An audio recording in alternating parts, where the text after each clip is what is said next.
We have already mentioned somewhat the problem of magnetism, but this evening it might be well to go a little further into this subject for certain practical purposes that may ultimately have a considerable bearing upon the practice of therapy in the modern world. We are all becoming increasingly aware that what we call the science or art of medicine is coming inevitably to a dead end. This does not mean that the physician will no longer be useful or that there will no longer be need for healing on various levels of human need.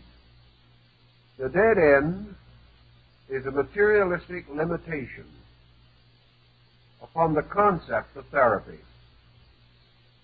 It is not going to be possible to continue to lock from our consideration those parts of man's constitution which are real though invisible.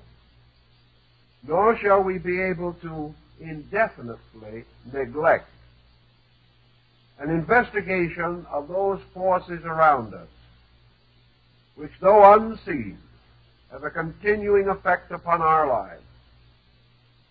It is astonishing that our researchers in electricity have not done more for us in terms of open research into the field of electrical energy.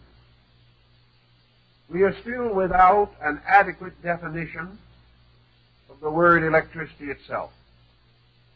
And we are certainly without an adequate understanding of the nature and substance of this energy. Assuming that such knowledge is not available to man, we have contented ourselves to define forces according to their actions or the consequences which they produce, and have been willing to remain indolent so far as exploring the actual nature of these forces, perhaps under the general assumption of an inevitable defeat, that we may not be able to know these substances or energies due to the inability of our own faculties to grasp their meaning or to explore their operations and laws. Yet from early time, men have intuitively sensed that which they were not always able to rationally describe or explain. And among these who have possessed intuition on this subject, a quantity of knowledge has come to be accumulated. This knowledge is largely true, but this is one of those so-called unfortunate truths for those who have held to such truth are themselves persecuted, humiliated, or ridiculed. Like Paul, they are births out of time. They belong to a generation of greater enlightenment than our own. Researches into the nature and substance of magnetism or related matter bearing upon this may be traced as early as the time of Pythagoras in the West, and was certainly known at a still earlier date in India and China. Yet it was not until comparatively recent times that any serious effort has been made to apply the principles set forth by these earlier thinkers to the living problems of modern man. One of the pioneers of this unfortunate truth of magnetism was the celebrated Anton Mesmer. Mesmer had an unfortunate personality, and this can often complicate the attainments of even the most brilliant and sincere person. Being somewhat of a controversialist, belligerent, and quick to anger, he brought down upon himself a great deal of unnecessary trouble in an area where there was sufficient necessary trouble to have occupied his time. As a result of his own somewhat theatrical bearing and flair, he opened himself to considerable ridicule and persecution. Yet substantially his findings have been sustained, and more serious, quiet, and demure persons have carried his work far beyond the degree which he had attained. Why Mesmer should have originally placed most of his essential concepts in cipher and code is not perhaps entirely clear. He may have had mercenary intentions, for he was not above such considerations. He may have decided that this type of information should be circulated only among those who were his students and to whom he would supply the necessary key to the code. Fortunately, of course, the code has long since been deciphered, and we are in fair knowledge of his essential findings. Mesmer advanced his principal beliefs in what are called 27 propositions. These unfold more or less sequentially his findings, and to read them is to recognize his indebtedness to the earlier works of Paracelsus von Hohenheim. There is also a legend that the mysterious Count Saint-Germain assisted Mesmer in the formulation of his doctrine. In any event, his findings were based upon the earliest concepts of magnetism that have descended to us from primitive peoples and from the oldest recorded time. It is not necessary for our purpose to examine all of the 27 propositions. But for sake of accuracy, I would like to read to you the first and second propositions, which I do think has a bearing upon our problem this evening. If I have any trouble in reading it, it's because I scratched it hastily and I'm not always able to decipher my own cryptogram. But I will do the best that I can. His first proposition is, there exists a mutual influence between the heavenly bodies, the earth, and living bodies. That is what he calls his first proposition. The second is the extension of this to the field with which we are concerned. A fluid universally diffused and continued so as to admit no vacuum, whose subtlety is beyond all comparison, and which, from its nature, is capable of receiving, propagating, and communicating all of the impressions of motion, is the medium of this influence. Now, these are his two basic propositions or hypotheses. He follows, as we have said, the concept of Paracelsus and the Arabs, that what we call the atmosphere, or the intervals between planets and suns on luminaries, that this entire area is filled with a mysterious fluidic substance. This, perhaps, is the famous ocean of Thales, upon which he believed the earth floated. And according to him, earthquakes were caused by someone rocking the boat. Now, this might again be closer to the truth than we know if we consider this field of magnetic energy motion.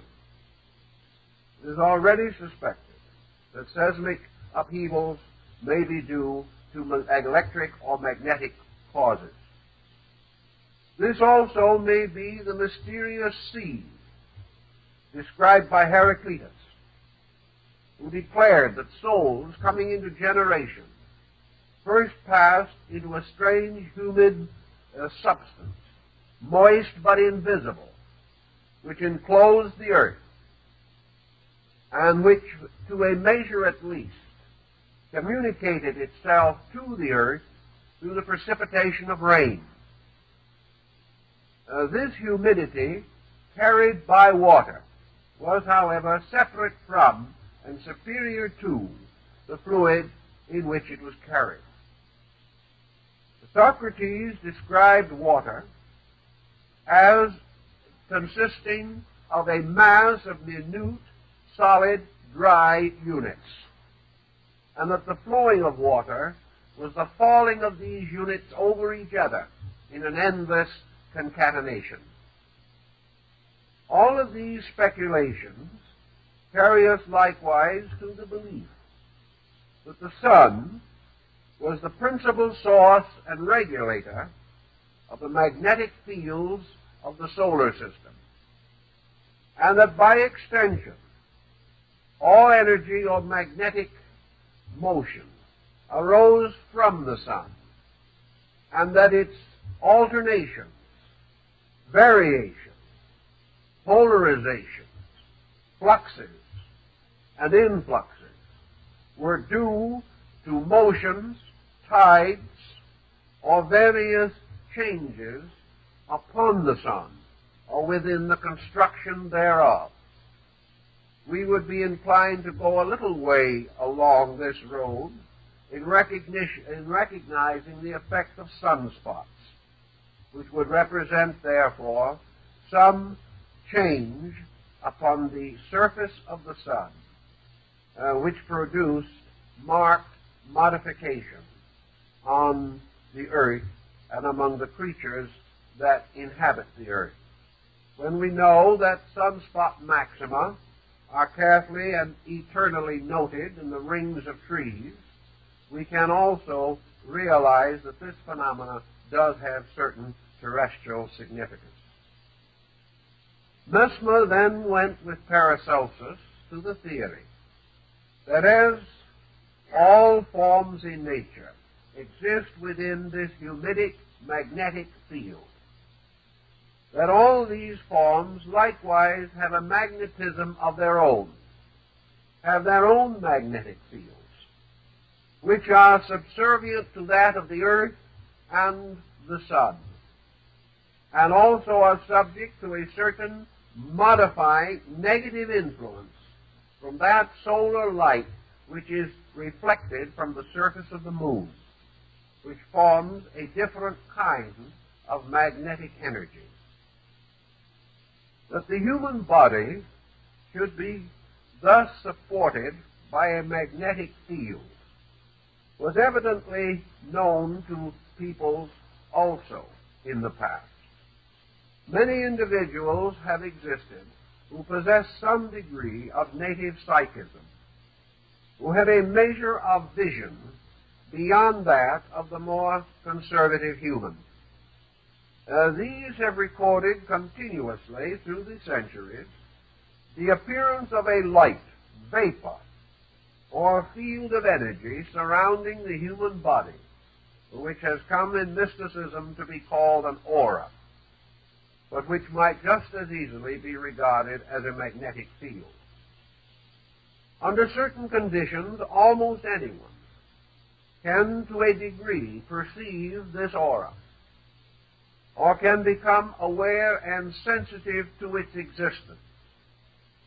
And it is quite possible that this magnetic field is very important as a possible means of communication between man and other forms of life in nature, which communication up to the present time has been considered impossible. The magnetic field of the human body, as St. Thomas Aquinas pointed out, possibly basing his researches upon those of his teacher, Albertus Magnus, these fields in the body were subject to tides, were subject to motions of one kind or another. Albertus Magnus pointed out that the fluids in the brain were controlled also tidally by the motion of the moon.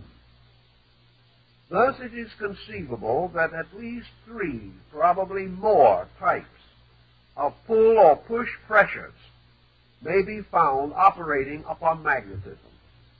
One of these, of course, is the sun, which in its motions and in its various internal mutations certainly affects magnetism, affects the earth in many ways, and it is probably the magnetic field rather than the actual light which is responsible for the phenomenon of the seasons. There is also a mutation or influence resulting from the reflection of light from the sun on the surface of the moon and its final descent to the earth. This type of magnetism has been noted to be noxious, and according to old magicians was used by sorcerers in the attainment of their diabolical ends.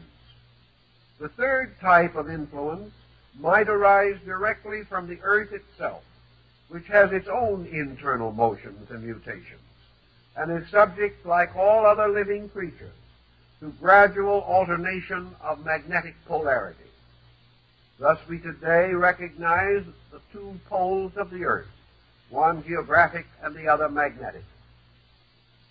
The magnetic field of the earth has been considered to some degree. We are not entirely unaware of it, nor have we forgotten what the Chinese learned when they experimented with the compass. We know that magnetic currents of some kind do exist, but for some reason we have never directly attempted to apply them to therapy, except in the case of a few extraordinary and regarded as deranged researchers. The magnetic field of the body itself may therefore be similarly described as that of the sun, namely that it is a fluidic material, fluidic to our comprehension, but probably not fluidic in its own nature. It gives the impression of a fluid, but it is far more subtle than any fluid that we know. I think Mesmer termed it fluidic because he perceived within the substance of it certain tidal motions, certain ebbing and flowing, which we associate with a liquid of some kind. But it might just as well be associated with these magnetic patterns which seem to lie beneath the surface of frost pictures on a window pane. Mesmer was convinced that this magnetic material formed not only a natural field around man, but was to large measure the basis of a certain protection.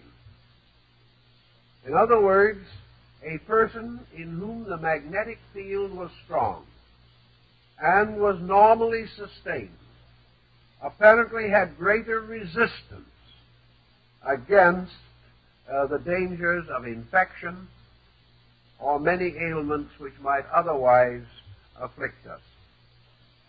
The reference to contagion and infection is rather important.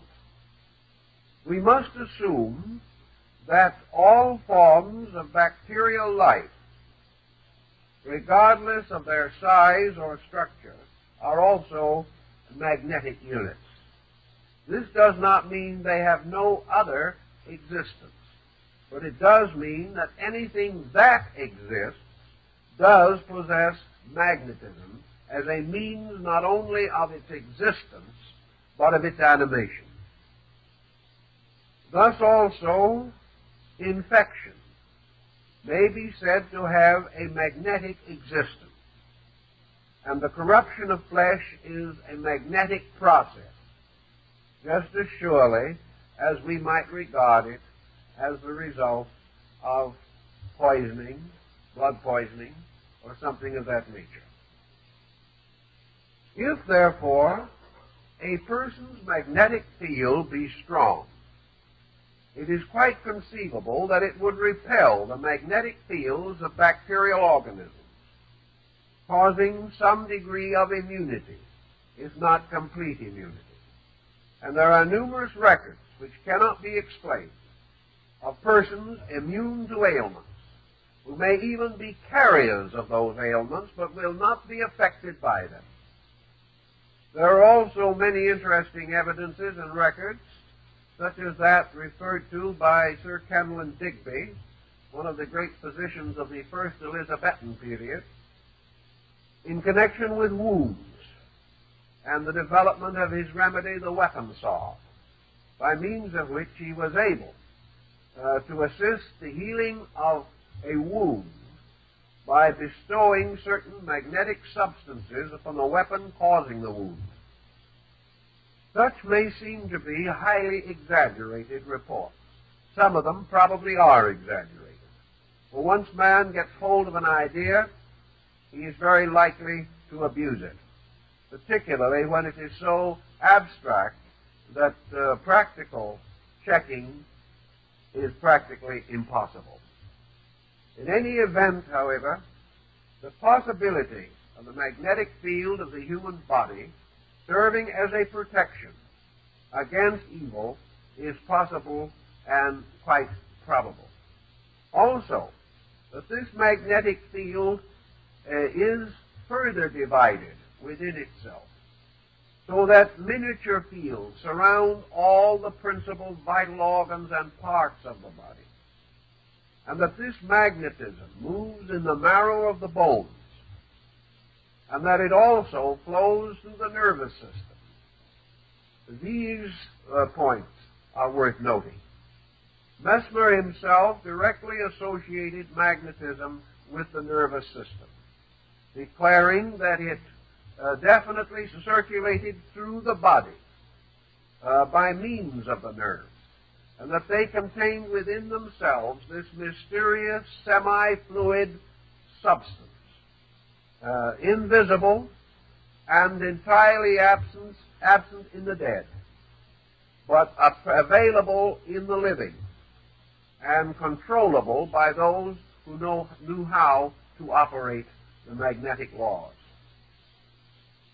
Mesmer went still further in affirming that the principal source of derangements within the body might be claimed to have magnetic origin.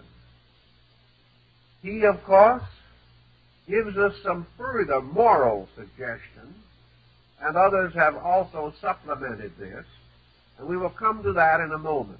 We are dealing now merely with the mechanical aspect of the subject.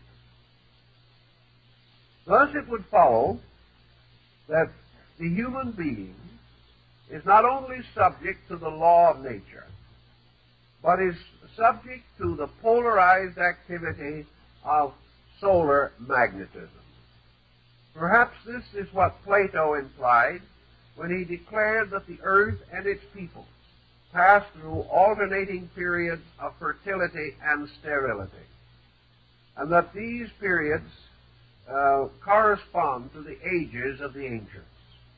These periods may likewise correspond to the yugas of India, the divisions into various degrees of spiritual fertility with which the ancient Brahmins measured the duration of the world. In periods of sterility, as Plato points out, not only does vegetation and all of the natural qualities of the earth languish to some degree, but there is a marked deterioration in the life of human beings. In periods of sterility, he points out, there are not many great and true leaders. There are not many enlightened mystics and philosophers. There are few indeed great artists, musicians, and creators. In these periods of magnetic sterility, the human being loses something of his overtones and therefore finds the struggle to solve the mystery of his own existence far greater than in more fertile periods.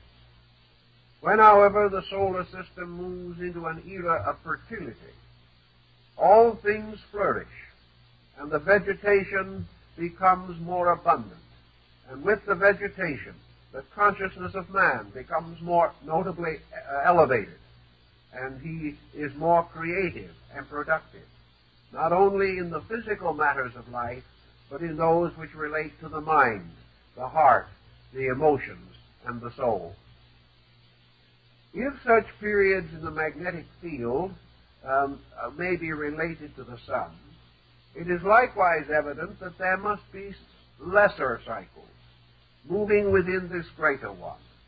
One such cycle would be that of the moon, another of the earth itself, and still other cycles imposed by the very duration of the human structure and by the various seasons of man's life, as referable to the 7 ages of man and to the climacterics which mark the various divisions of human life. Thus, Mesmer tells us, the available magnetism at any given time may not be the same as at some other time.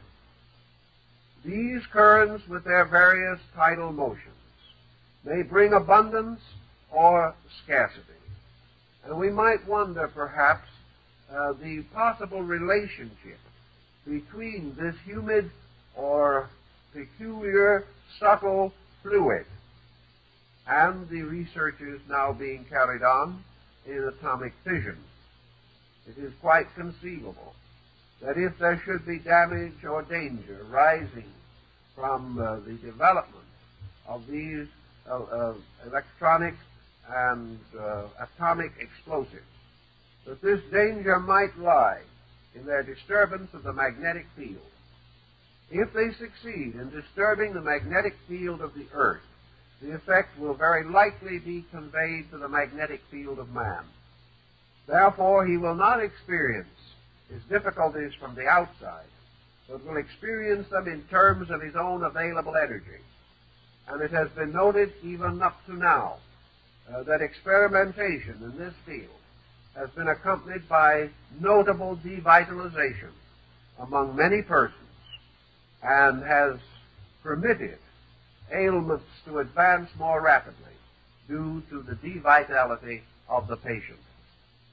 All these matters must sometime come to general light, although they are now obscured by an indifference on the part of most of our learned people.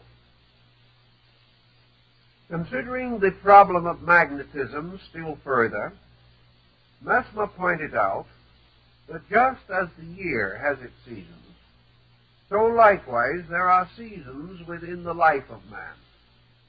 He is not only subject to the winter around him, but to winters within him.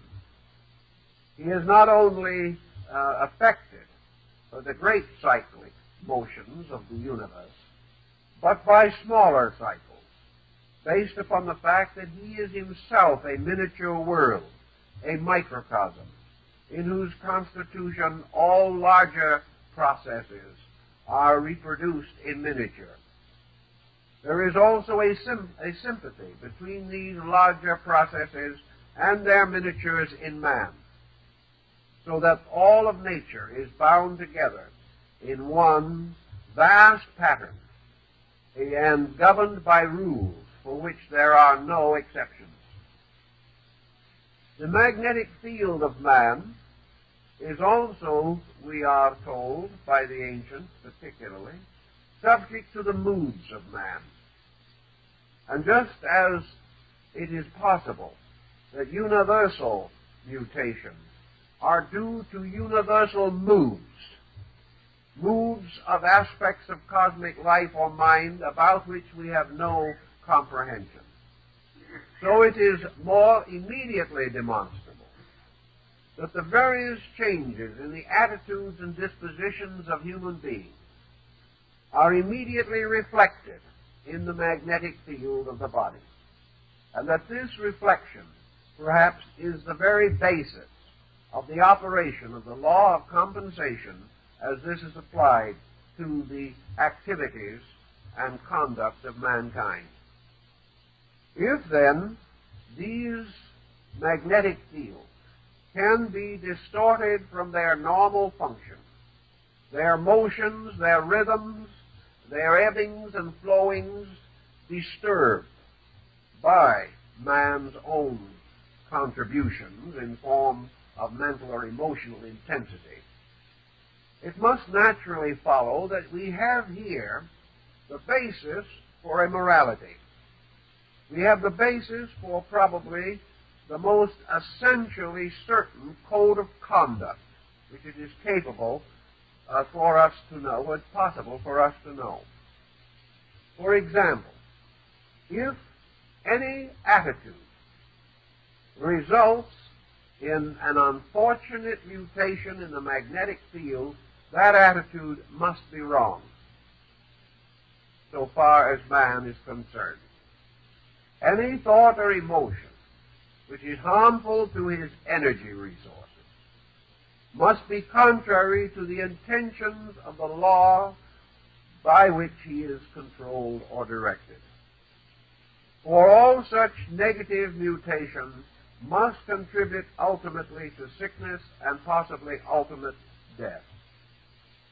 Thus, if man's conduct is under the censorship of its effect upon his magnetic currents, then we begin to perceive a means of clarifying or organizing a code which not only must apply to the relations between persons in this world, but must also protect the energy resources of the individual performing various actions or holding various attitudes. This, in turn, points up one of the strongest positions in the magnetic theory.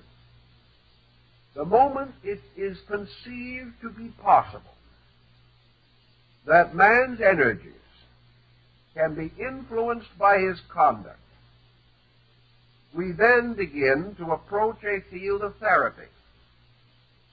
For we have established a valid law, a law by which we can develop certain propositions, beliefs, ideas, formulas, methods for the practical administration of that law. We mentioned before this idea of the river and the water wheel, and that someone discovering the tide motions or the flowing of the river resolved to improve his own estate by putting a wheel there and allowing the waters to turn his wheel and thus activate certain instruments or implements which he used.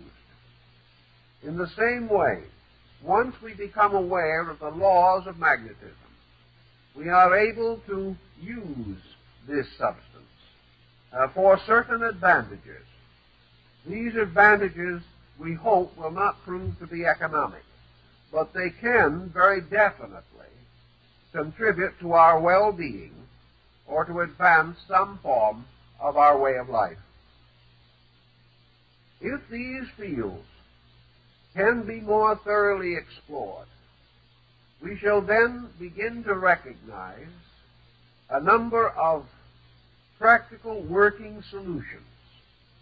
Mesmer suggested a few, and based upon his concepts, we can point out his idea that each person having a magnetic field and two persons coming close together, if these fields are sympathetic, the magnetism flows not from one person to the other, but through both persons, creating thereby a sympathy or an ability to be near with comfort.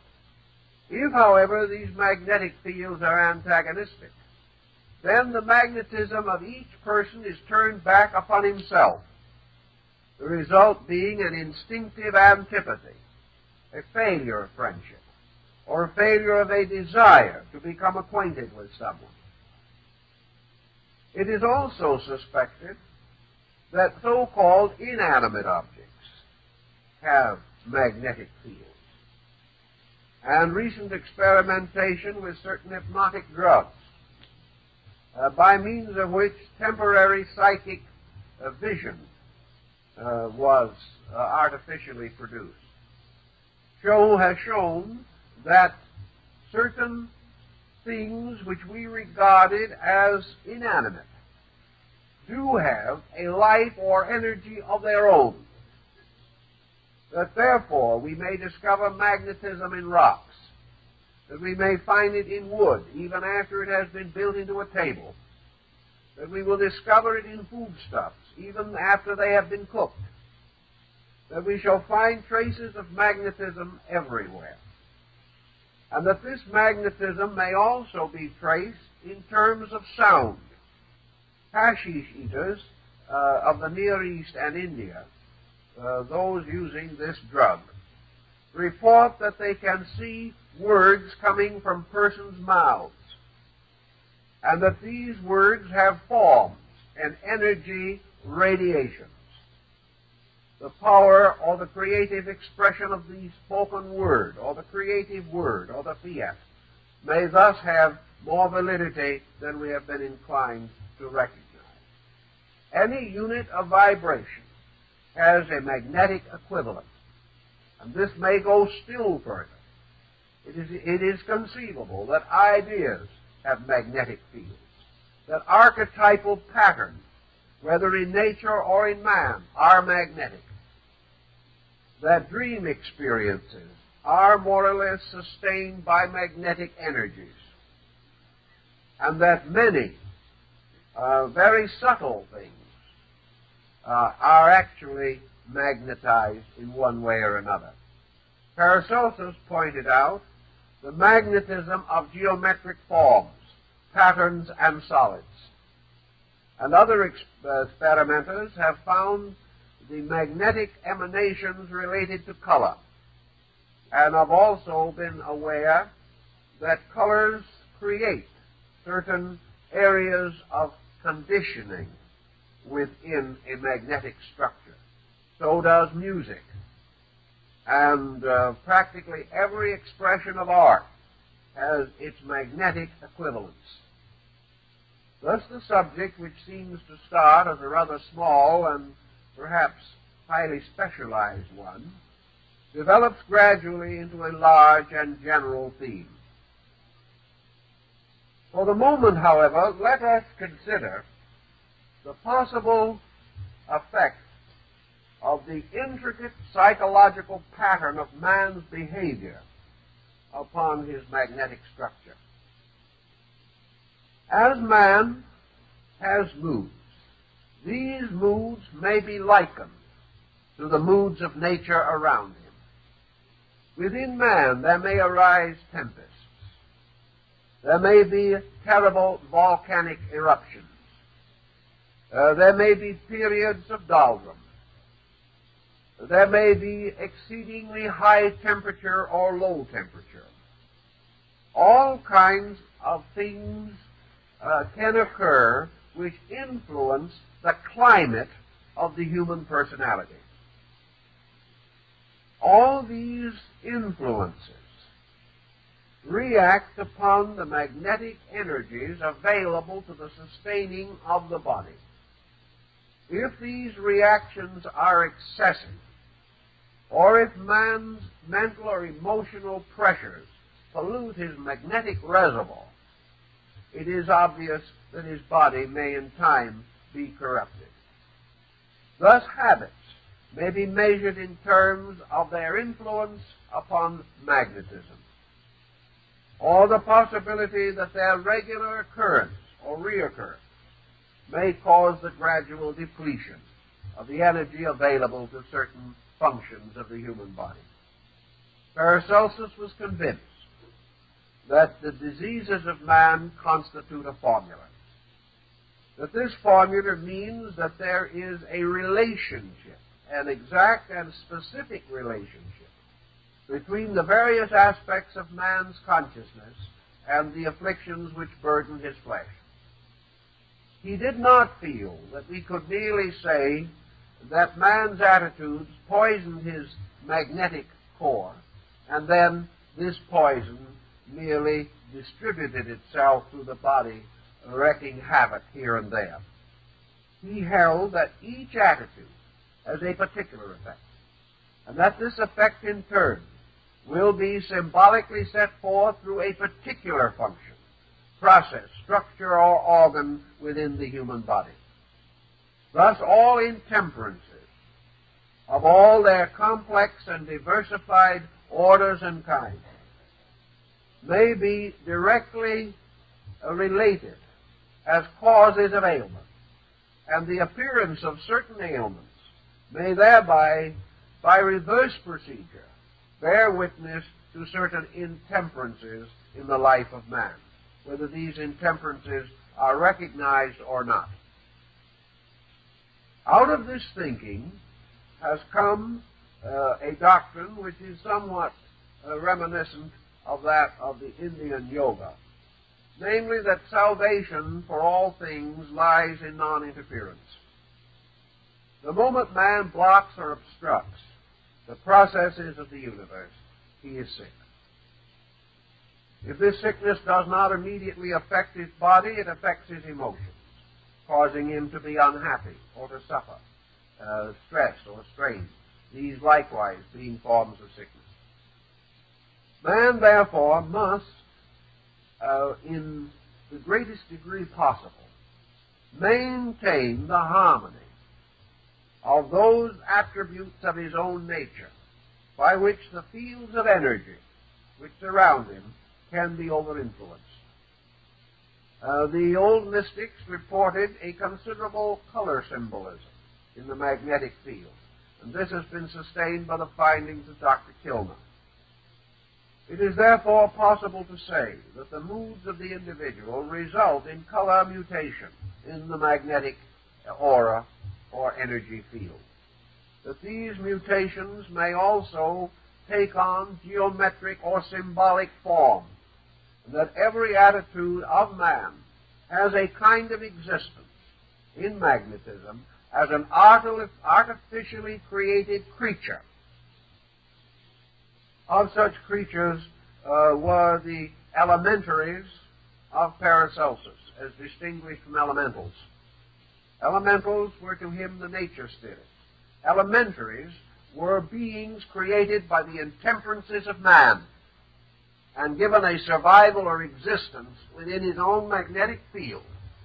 And these in turn became parasites, living upon the magnetism which should have been directed to the pursuit and development of useful functions. These so-called thought or energy forms have been to some degree classified and examined, and it becomes increasingly certain that man can cause vortices or structures within the magnetic field, and that these vortices and structures can have a decided and important influence upon his life. Next in the importance in this consideration is one which perhaps we should all think about. After Anton Mesmer passed from the stage of public interest, his successors and followers continued to examine his theories with considerable thoughtfulness and care. And gradually, the various instruments or implements which he used in the production of magnetic crises, especially his celebrated magnetic tub, came to be discarded. It was evident, as pointed out by the French Academy in the last quarter of the 19th century, that no such implements were necessary, that magnetism required no devices, required no machines for its operation, that it could be most successfully operated by the simple action of the human will, and that where this will was directed, the magnetic currents could be mutated or caused to change their general course and direction. I'm using the word mutation here in the sense of Mesmer, and not according to certain modern usages. Mutation meant to the ancients a change or modification within a structure. In this meaning, then, Mesmer created a system and supported that system by means of certain instruments. It was later decided that these instruments were important only because Mesmer thought they were. He created devices because he was still bound to the concept that therapy required machinery, that there had to be some physical structure for the controlling and directing of the magnetic agent. He accomplished this direction not by the instrument, but by his belief in the instrument. Not by the machinery, but by his own mental activity, in which he preconceived the effect of his own treatment. Thus he was actually using mind, but the machine which he devised became a catalyst for his attention, an object upon which he gave faith or importance, and as a result of that, used it to focus what might otherwise not have been a sufficiently intensive belief in the value or validity of his process. As soon as it became evident that it was no longer necessary to use such instruments, it was then rather obvious that the magnetic agent was strongly under the influence of the mind. This again would go back to the older theories, because in the Greek and classical philosophies, the mind, the controlling mind of the universe, was the mind of deity. And it was through the medium of magnetism that certain mental energies of the deity were disseminated or distributed, as through currents, or as by means of channels by which the energy could reach into the most remote areas of space. Magnetism assumes that this energy is not strictly free-moving, that while it is everywhere and in everything, it is channeled, and that within space itself are certain processes or channels by means of which the free motion of energy retains a form or a kind and is not dissipated. We have the same concept today, for in broadcasting a radio program, we know that the program does not pass in its visible or audible form from the sending station to the receiving station, but that it is transformed into waves of energy, and that these waves of energy retain their own organization. They are not like another drop of water dropped into water that is instantly dispelled.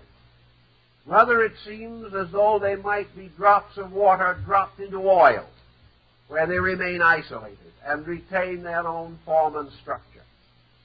Or perhaps we can liken them to the grooves on a phonograph record. For without these grooves, without this systematic process by means of which the sounds or vibrations are held, in this case upon the substance of the record, they could not be reproduced.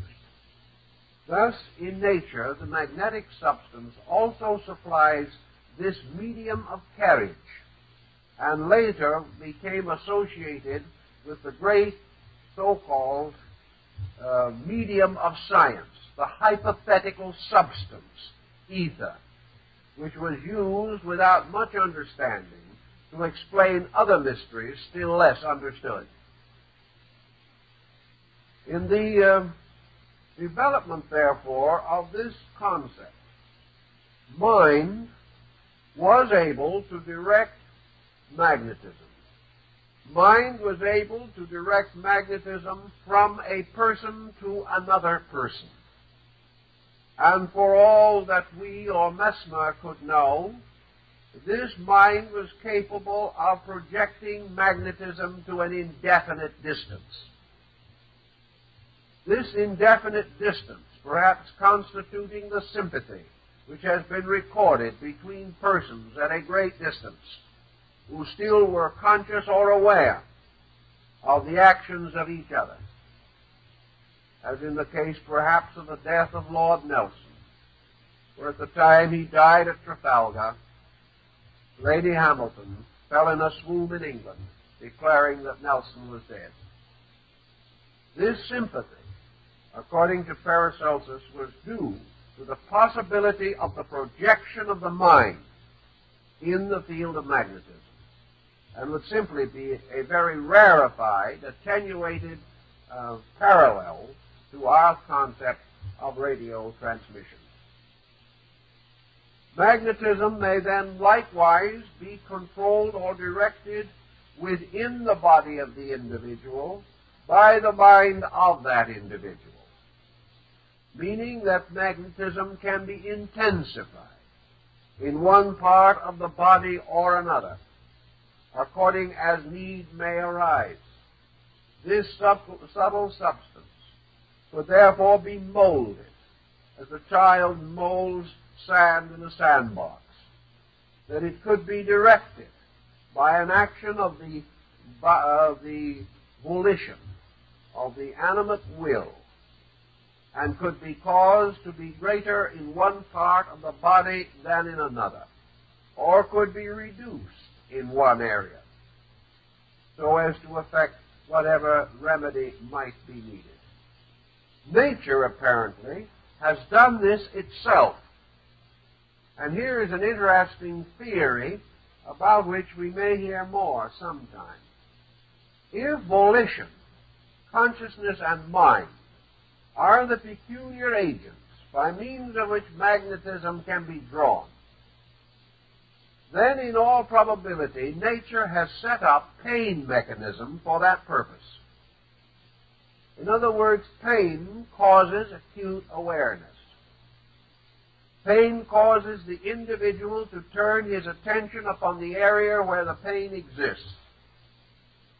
Pain accompanies many forms of injuries, and pain seems to be a subconscious, natural remedy by means of which healing materials are drawn to the area with the attention of the sufferer. Pain sets up a local voice, a local vibratory rate, and to this area of which we have become peculiarly aware through pain, energy has a tendency to flow.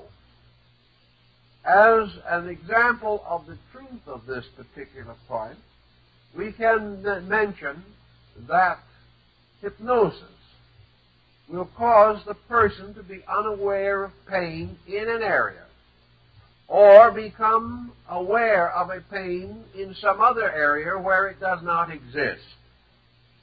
Therefore, pain is essentially a mental phenomenon. This phenomena, furthermore, has to do with the need of energy. And wherever this pain occurs or is set up, the person gains a greater awareness of that particular area. In the old researches, the simile is to the man who hits his thumb with a hammer, that instantly magnetism moves into that area. Actually, for a moment, the individual forgets himself and remembers only his thumb. His consciousness centers upon his thumb. And with the center of consciousness moves the energy or magnetism. Therefore, a very heavy congestion of magnetism containing necessary elements of energy gather at this point. As the pain resides, the individual becomes less aware of this particular area and is no longer conscious. that it is giving him trouble. Other things besides pain can cause the gathering of energy. If these other things are not relevant, if there is no real need of energy in the area to which it is suddenly drawn in an exaggerated way, it will set up tension or hypertension. We know in the pharmacopoeia that there are certain medications which, if taken by healthy persons, will make them sick. But if taken by persons suffering from certain ailments, will assist to remedy that ailment, or will bring immediate relief. It is, for example, rather well noted that a person suffering from extreme pain may use certain narcotics with comparative safety, but if he uses them without the pain, he is very likely to become addicted to narcotics. In magnetism, the same principle seems to hold true. Wherever man turns his attention, particularly within his own body, he is apt to embarrass this rather shy and retiring structure. For instance, the man who becomes stomach conscious, or who becomes too much interested in some function of the body, is likely to disturb that function by drawing to it energy which is not required. A singer, becoming too conscious of the structure of the throat and the technique of voice production, will have difficulty in singing and will lock his voice. Whereas if he becomes completely absorbed in his music and becomes unaware of his own existence, he will sing with relaxation. These seem to indicate not mere tension, but tension drawing materials. And these materials, not being necessary, cause a superabundance, which in itself becomes a difficulty. If, however, these materials are desperately needed for some remedial process, then the centering of energy brings with it relief and help. We might go so far as to suspect that egoism or egotism, excessive self-centeredness upon the concept of ego or upon the concept of self, may cause tension in this area, and may be one of the causes of why the egotist is seldom a happy or well-adjusted person.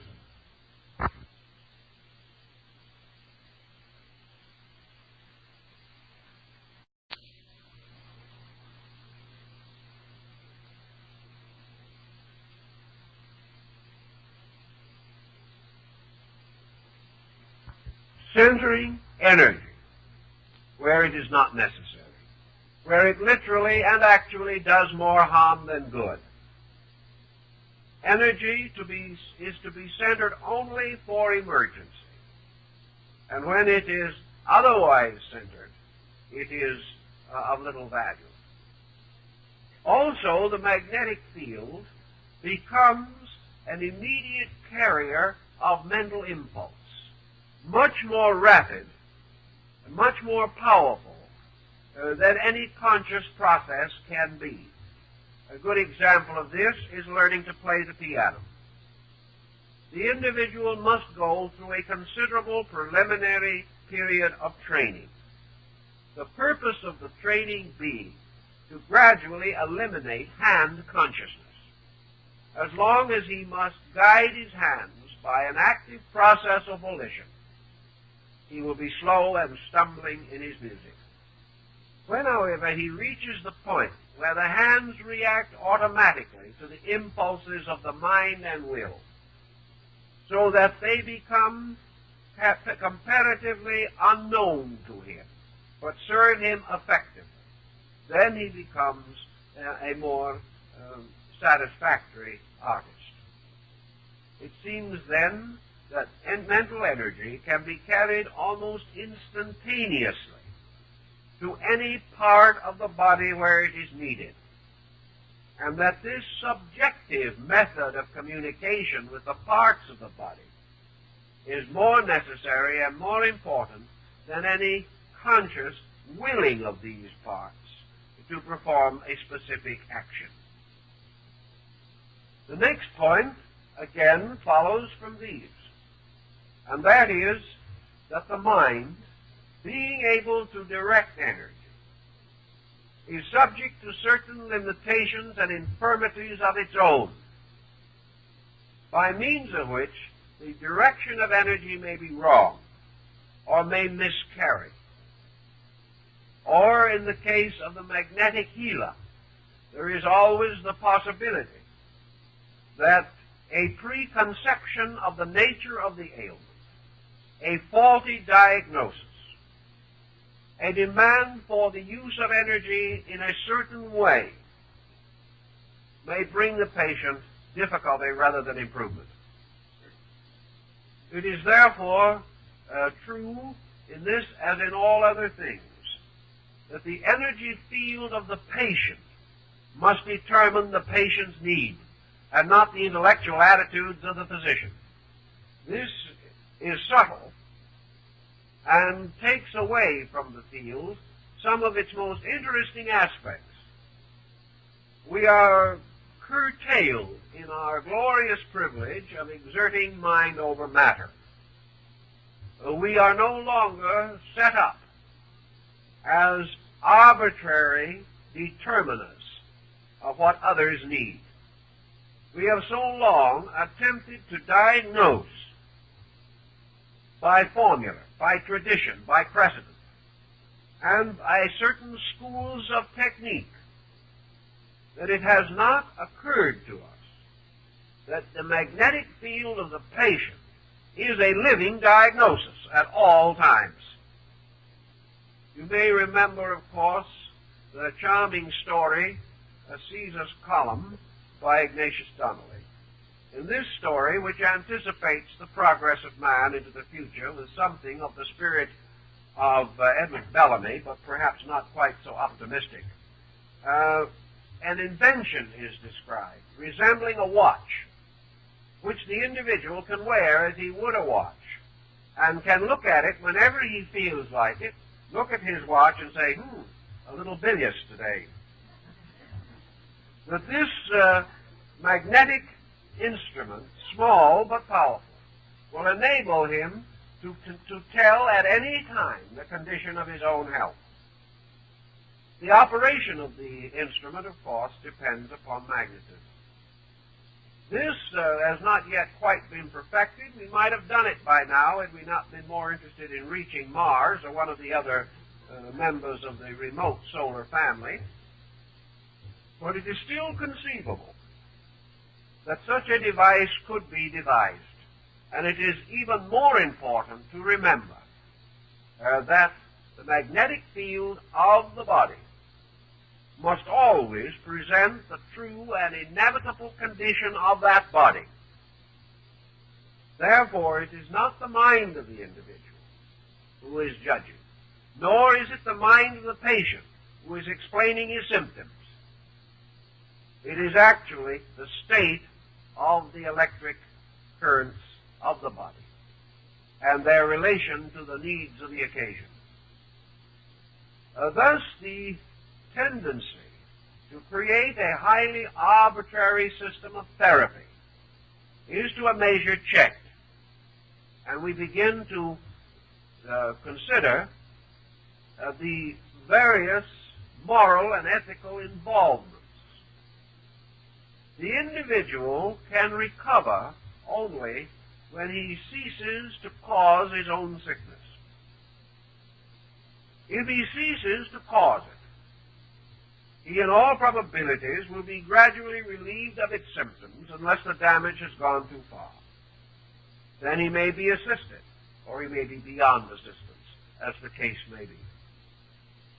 But certainly the condition of the body is the result of a certain psychic pattern pressed upon the body by what Böhme calls a seal, the seal of the composite archetype of the character itself. The magnetist approaching this has only one of two or three courses open. He must either develop that kind of internal sight by means of which he can read the magnetic field accurately. And this particular ability is not always possible. He has a second recourse, and that is to merely provide the body with an additional amount of energy, derived either from his own body or from some adequate source of magnetism. There is a third possibility, and this is perhaps the one that can come the closest to our present comprehension, and that is that it is conceivable and possible for the individual to feel or to sense without seeing, to know as though intuitively the condition of the magnetic field of another person. He thus is given the impulse. It may come into him and be interpreted with extraordinary clarity. In some cases, magnetists have actually experienced in various parts of their bodies the very pains from which their patients suffered. More usually, however, it is a kind of mental recognition, a recognition like a flash of inspiration, a recognition which is a sudden knowing, which would seem to imply, in turn, that the magnetic field of the other person was capable of sending a message or transmitting a message, which flowing into the magnetic field of the physician was transformed into a mental idea. Many so-called magnetic healers of modern times have described their abilities to diagnose as being this intuitive method, or this extraordinary circumstance of suddenly feeling in the corresponding part of their own bodies the ailments from which the sufferer complains. This type of cognition is itself apparently a transmission of magnetism through the nervous system. The next interesting phase of our problem begins the study of what can we do to take the place of thinking in order to control by the mind or by some attribute of consciousness the function of the magnetic field, either our own or someone else's. Early in the 19th century, it was pointed out that certain broad, general attitudes seemingly caused broad and genuine changes within magnetic structure. And entirely apart from their interest in theology, these researchers came very close to the opinion of St. Paul as expressed in Corinthians. For it was learned through experience that the three most powerful emotional or mental projections by means of which therapy could be attained in the magnetic field were the three attitudes of faith, hope, and love. These were therapeutic. Hate destroyed. Love restored. Faith built or created. Fear or lack of faith destroyed. Hope was a creator. Despair, a destroyer. Now, in our conscious living, these various attitudes tumble about in almost constant confusion. At one moment we are hopeful, and the next we are fearful. In one moment we have faith, and in another moment we are faithless. But let us assume certain principles and see whether they make sense, perhaps better sense than we suspect. During the last 50 years, perhaps a little more, the civilizations which have led the world for centuries have gradually developed a powerful materialistic complex or culture. Until today, the leaders in our various walks of life are very often persons of little faith. They have not recognized the importance of strong, constructive belief in terms of health. Having lost much of their religious anchorage and having no firm ethical structure to take its place or to even help to compensate for its loss, we find it quite conceivable that the general lowering of the level of simple faith, faith in good, faith in right, faith in truth, faith in God, that the losses in these forms of faith might very well result in a general dilemma relating to magnetism. If the absence of faith is a loss, and if criticism in the place of faith is little less than a destroyer of energy, then negative attitudes, as they become more prominent, should cause us to be more exhausted. And I suspect that if we had a very accurate poll taken at this time, more persons would complain of being tired than ever before in history. This tire is not due to labor, for we have never probably had as great a possibility of leisure as we have now. Our exhaustion we credit to psychic fatigue and recognize it as a major ailment.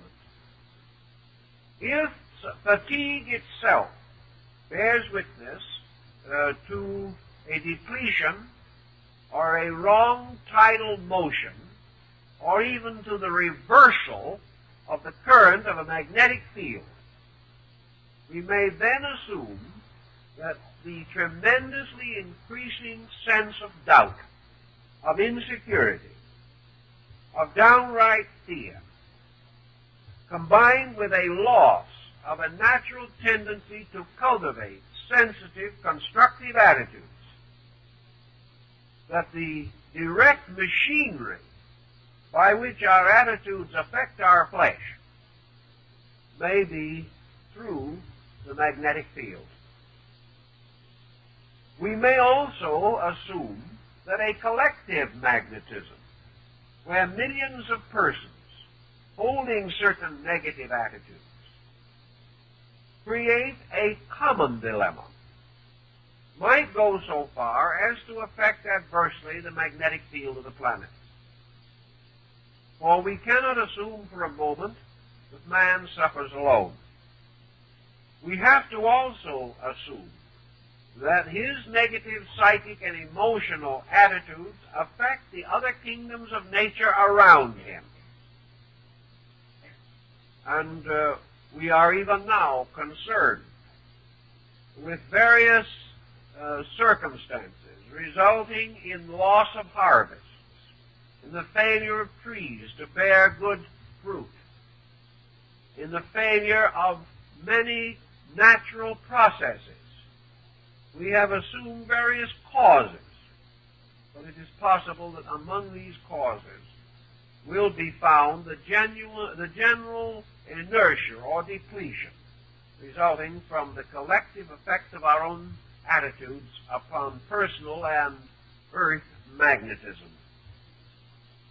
This may sound far-fetched, but it is no more far-fetched than the radio sounded 100 years ago, if anyone dared to discuss such a possibility. We are in an age where we are becoming aware of the sensitivities of life around us. This awareness must open us to considerations of substances and facts not hitherto regarded as legitimate or important. If then hope, faith, and love are therapeutic attitudes, it becomes evident that we have a scientific reason for faith.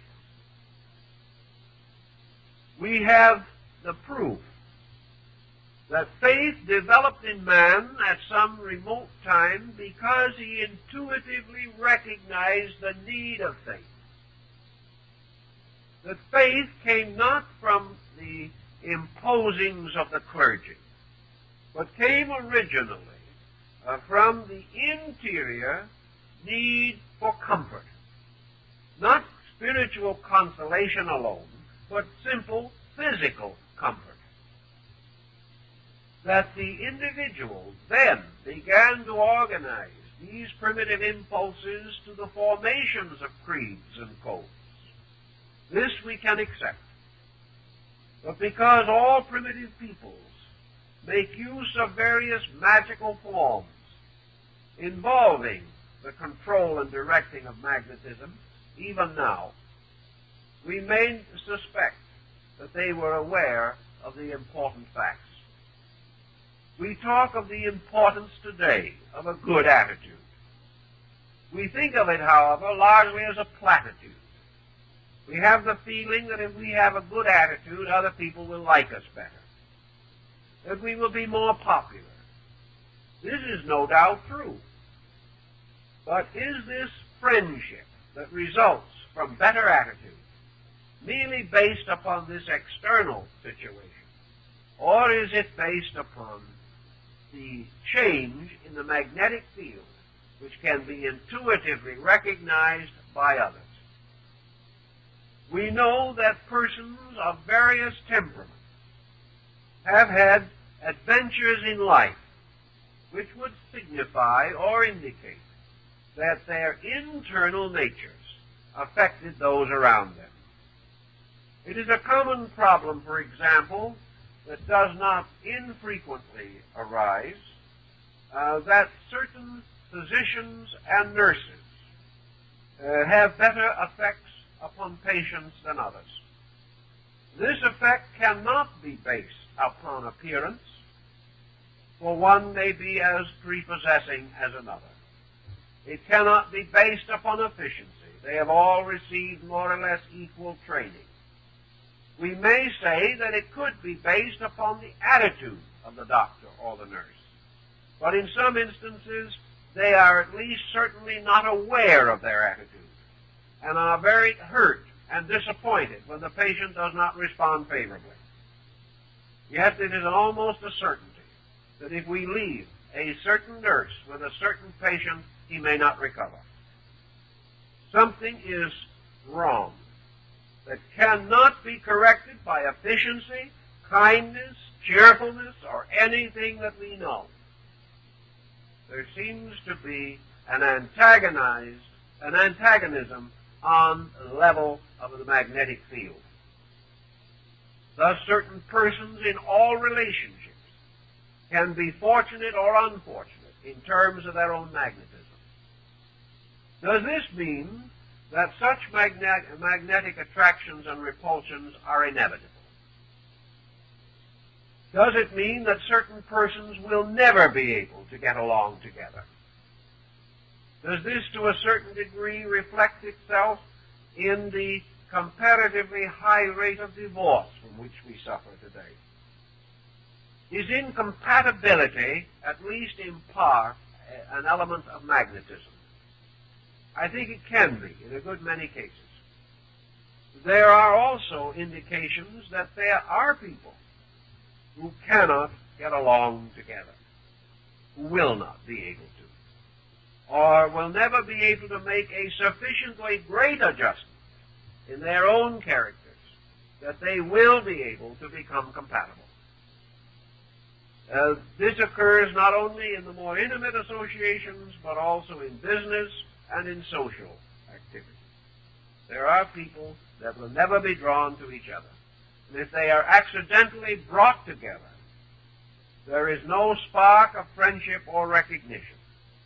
There is only, at best, an indifference. Now, the problem of indifference also plays a part in our magnetic theory. Energy moves with interest. It moves with concern. It moves with all kinds of active attitudes. It does not move, however, from indifference. Indifference is the ultimate degree of detachment. It means that there is no sympathy, no relationship, no common ground. It does not necessarily stand for an antagonism in the magnetic fields, but it very often prevents any interest or direction of energy by means of which an acquaintance or an association can be improved. Now, in religion, mysticism, philosophy, in these situations, indifference has never been regarded as a virtue. And when we refer to a certain kind, shall we say, of detachment, we do not imply indifference. Indifference is so completely lifeless that it calls and draws nothing. And quietude, or the suspension of attitudes, is not indifference.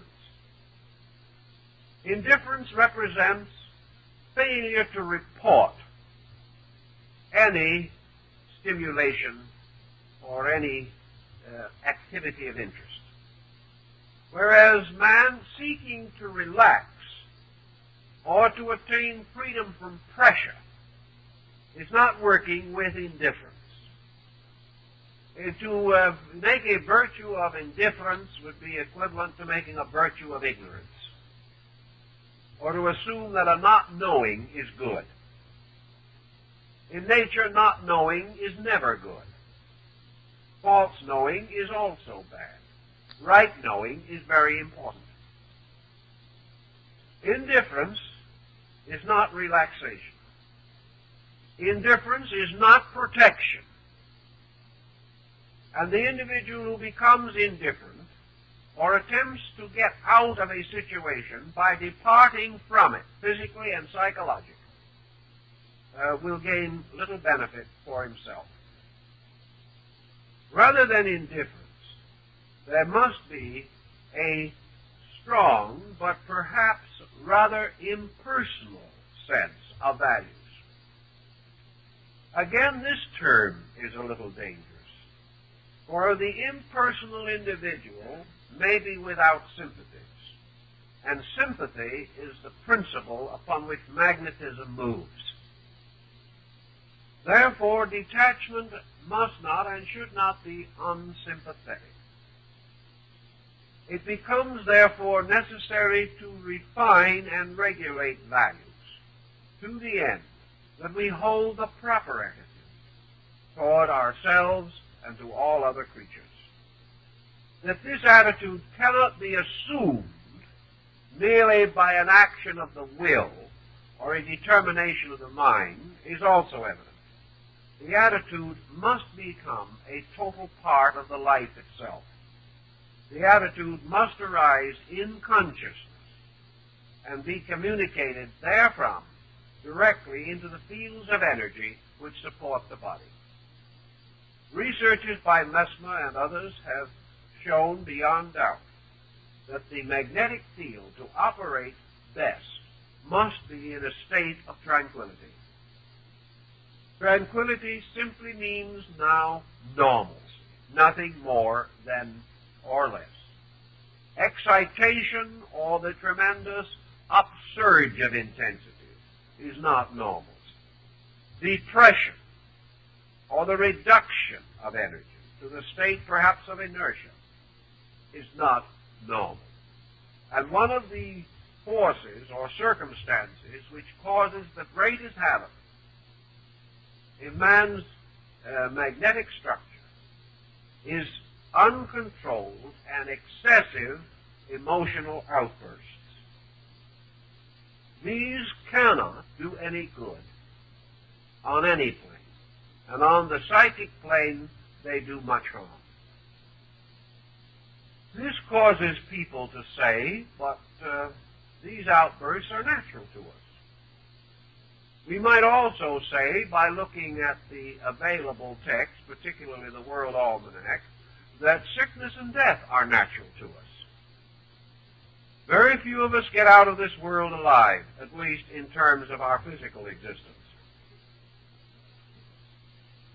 Things that are commonly done, habits that are commonly practiced, may be common but not natural.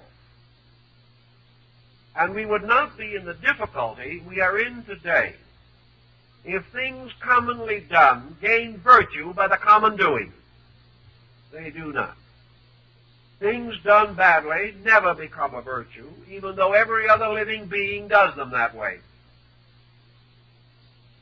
So everything which causes explosion in the energy fields of the body will have an effect similar to an explosion in the earth, or to the explosion of a bomb, such as was dropped at Nagasaki or Hiroshima. These explosions cause tremendous cataclysm, and in our energy field, they are nearly always followed by intense depletion or depression. After one of these emotional outbursts, the victim simply says to his friends, neighbors, and enemies, "I feel terrible." Tired out, worn out, and ashamed of himself. This type of attitude, again, represents the waste of energy. And as energy is life, the waste of it is bad, especially bad when this waste, as in the case of an excessive outburst, immediately reacts upon the body, injuring its fabric, and thereby hastening its ultimate dissolution.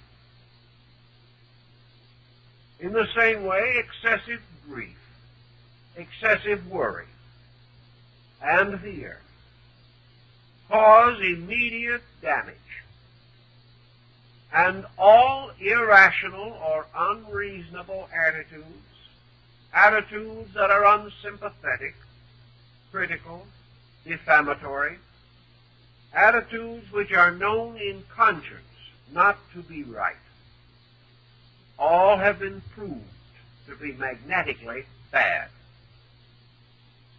It then seems to be indicated that health to the individual can be very often greatly changed or helped by his own ability to direct energy.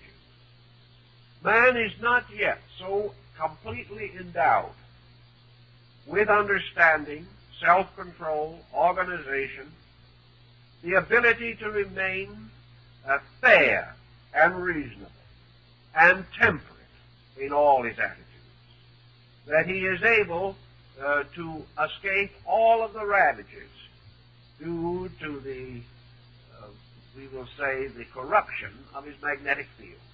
He can improve, however. Death is said by Milton to be the last great enemy, and it will probably be the last to be overcome. But man may certainly enjoy better years and have a greater sense of security as he gradually and in an orderly manner and according to his ability unfolds temperance within his own nature. By so doing, he reduces the wear and tear of life to its possible minimum so far as he is concerned. In this respect, likewise, we recognize that certain attitudes, having certain effects and results, may be associated in the correction of various ailments of the body. Records at an early time pointed out that there was a very strong and important magnetic sympathy between a mother and child. This magnetic sympathy was polarized through the thymus gland, by means of which a very powerful magnetic pole of the mother remained in the body of the child, active and operating till about the 7th year. Up to that time, maternal concern for a child can have greater effect and more immediate consequence than any other period of life. And there are definite cases in which a mother, confronted with a child desperately ill, has practically brought that child back to life by the immense concentration of its own devotion upon that child. There are also cases by reverse action, for it is by the sensitiveness of this gland that the child is psychically aware of the most secret emotions and thoughts of the mother, and may therefore be subjectively affected. It is in this case particularly important that the parent maintain, so far as is possible, a good attitude, a peaceful and tranquil attitude, at the time in the life of the child when the parent is most tempted not to have such an attitude due to the burden and pressure of the occasion. Thus, we may say that parenthood becomes a great test in magnetism. And we can't expect too perfect results, but any improvement will be appreciated by all concerned. Because the child at that time, bound to the thymus gland, is practically like an identical twin with the mother. And almost any thought or emotion of the parent will move into the child's mind. The child at that time is far more receptive to these thought and emotion pressures than to any word or visible example which the parent may give. Actually, as the thymus gland becomes symbolic, therefore, of a kind of psychic umbilicus between parent and child, so as the human being grows into his physical and intellectual maturity, most of the connections between his physical body and his magnetic field are associated with the other glands of the endocrine chain.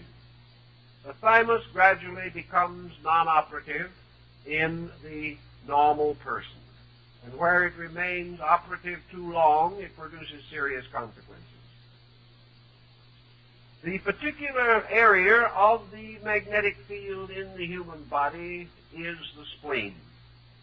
And in the area of the spleen, these currents focus or center from the sources of energy supply. From the spleen, they form their own central dynamo and begin to radiate outward to form the magnetic field of the body. Most of this magnetism is therefore centered, as we pointed out before, in the abdominal area. And from this area, it spreads. Depletions of energy may therefore be most immediately recognized in digestion, assimilation, and excretion. And the effect of tension, stress, or negative mental and emotional attitudes upon these areas is particularly notable. For among the first indications of tension is the disruption of the digestive procedure. To restore that, again, is to release or break down tension areas. In another phase of our problem, the magnetic healer is sometimes confronted with an obstruction or a blockage in the flow of magnetism to one part of the body or another. Such obstructions may rise from several causes. They can be psychosomatic, for each part of the body, as Leonardo da Vinci pointed out, has a certain relationship to all other parts.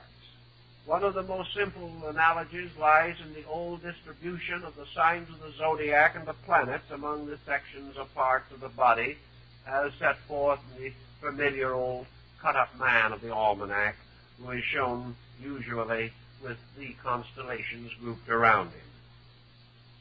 This association, however, can be carried to much more intensive and definite degrees. Wherever magnetism is blocked, there is either a derangement or there has been a fatigue which has resulted in a process of crystallization. This process of crystallization inhibits the continuance of magnetism even after the fatigue has passed. This means that to meet this kind of a situation, special pressures or concentrations of magnetism may be necessary. As many obstructions in their earlier states are not attended by much noticeable pain, that type of warning which we find in connection with the outer surface of the body, wounds, scars, boils, and things of that kind, this type of warning is not available. There is, however, always some kind of warning. And the most common warnings are failures of processes, such as digestion and assimilation, minor disturbances of the heart, sense of tension, nerve, or stress, the gradual loss of the use of a member or part, or the failure of its function in the general biological economy. Wherever such situation arises, the magnetic healer has the tendency to try to exaggerate temporarily the current of magnetism in the body of the patient. Thus, we must assume that a successful magnetic healer must have considerable magnetism available to him. If his own supply is highly limited, or if he is unable to form a channel to the general source of magnetism, he will not be successful long, or if he is, will deplete himself and perhaps wreck his own health. Experimentation is the only way in which the magnetist can determine the degree in which he can expend energy with safety. Also, of course, as energy is expended, as in all the habit processes of nature, it is apt to increase. Therefore, the use of energy may cause the magnetist to find an ever-increasing supply. That is, if everything be right in the proposition. By sending energy specially into areas where it may have been depressed, or where the natural currents of the body are not able to break through, the magnetist can break up congestions, can stimulate sluggish functions, and can open the body to the remedial use of its own energy. Thus, the person, having been relieved of the obstruction, may then be able to take over with his own energy fields. Now, we have mentioned the most common and universal sources of this magnetic force. We might, however, point out that there are certain other sources which can be and are important to the individual. One of the most common and familiar of all sources of magnetic energy is respiration. For by means of respiration, energy is taken into the body and is distributed by the heart through the entire arterial circulation. Another important source of energy is nutrition. We are not certain that direct exposure to the sun is as good a source of energy as was once supposed. The present tendency is to regard this as not the best form, and it is frequently accompanied by fatigue, and too much exposure seemingly causes certain structures or materials in the body to be stimulated to an exaggerated degree.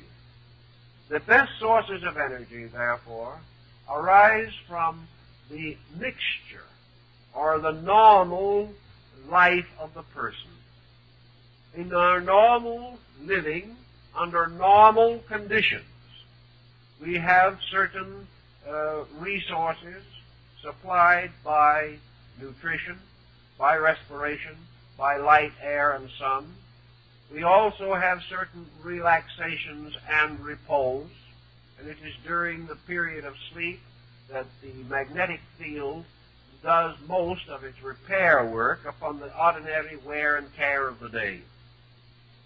If the person, therefore, lives a relatively normal life, his energy supplies will be reasonably adequate, or will respond very quickly to any form of specialized therapy. Today, the problem of normal living is becoming a very serious one, and most persons do not feel today that they are living normal and contented lives. As a result, there is continual depletion of energy without adequate replenishment. One of the processes of the body, of course, which requires a great deal of energy, is the support of the intricate structure by means of which the mind operates upon the brain.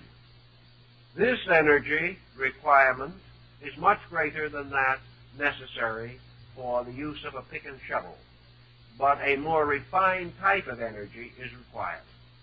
And as this must be refined from grosser forms of energy, it is evident that the refined part will not be as great in quantity as that from which it was refined.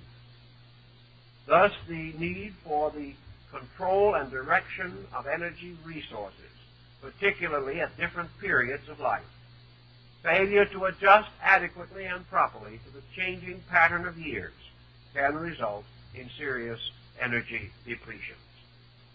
Having once come into a general understanding of the theme or subject under consideration, we can practice in a simple and ordinary way a great many health-promoting procedures. We can, for example, watch against such intemperances as may be corruptive of energy. We can control to the best of our ability mental and emotional excesses, and also negative mental and emotional attitudes. We can seek for that tranquility which is normalcy of function. Every sacred book of the world has preached man's interior peace. This inner peace does not mean stagnation.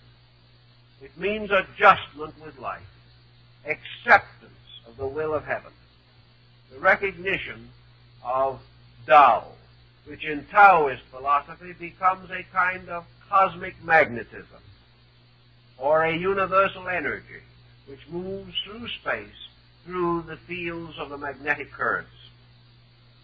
If, as the result of certain specialized problems, we may have certain attitudes, the magnetist will tell us there are things we can do that will help.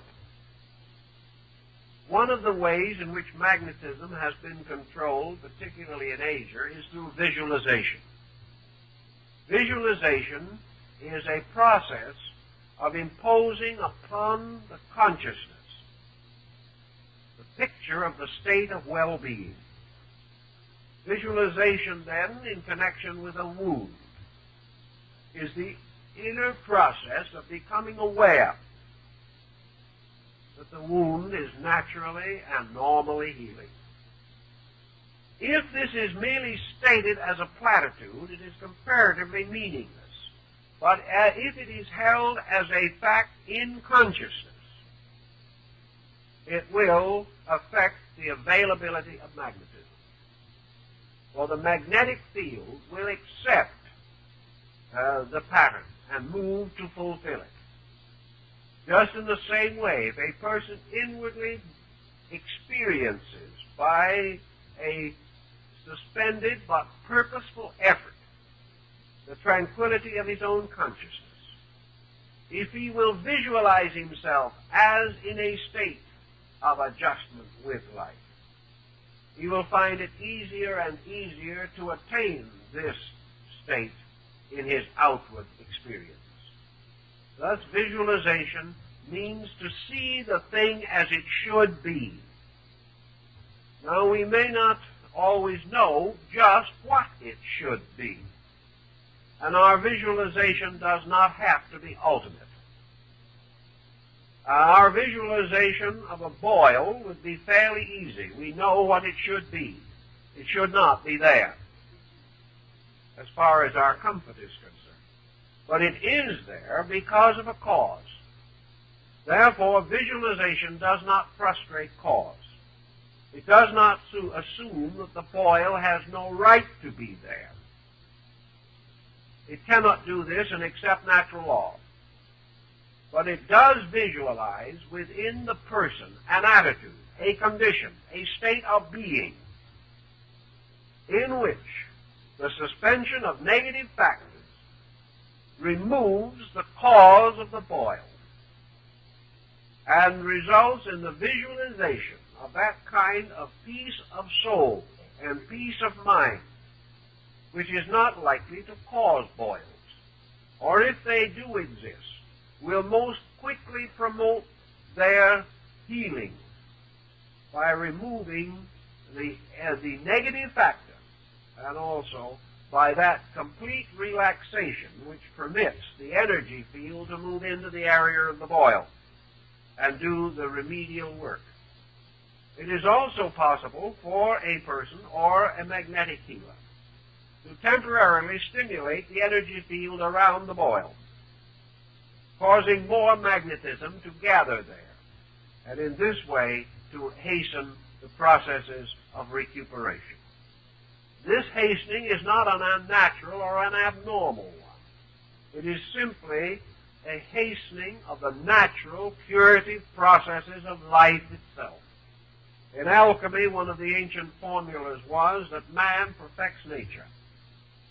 Man working as the handmaiden of nature, cooperating with all natural processes, obeying to the best of his abilities all natural laws, releases in his own life and in the lives of those around him all of the energy available in his constitution.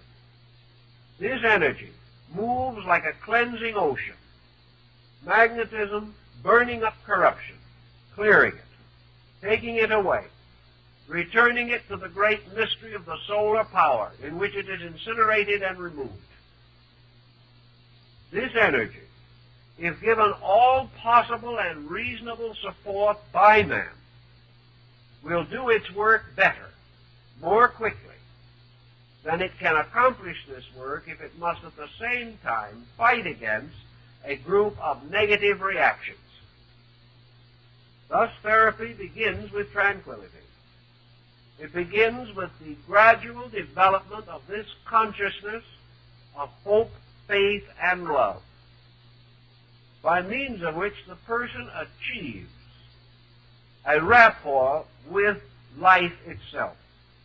And this life, thus coming in without interference or interruption, without being wasted or lost through excessive expenditures that are meaningless, this life accomplishes its perfect works. And it was one of the beliefs of the ancient magnetists that God and nature intended man to be well.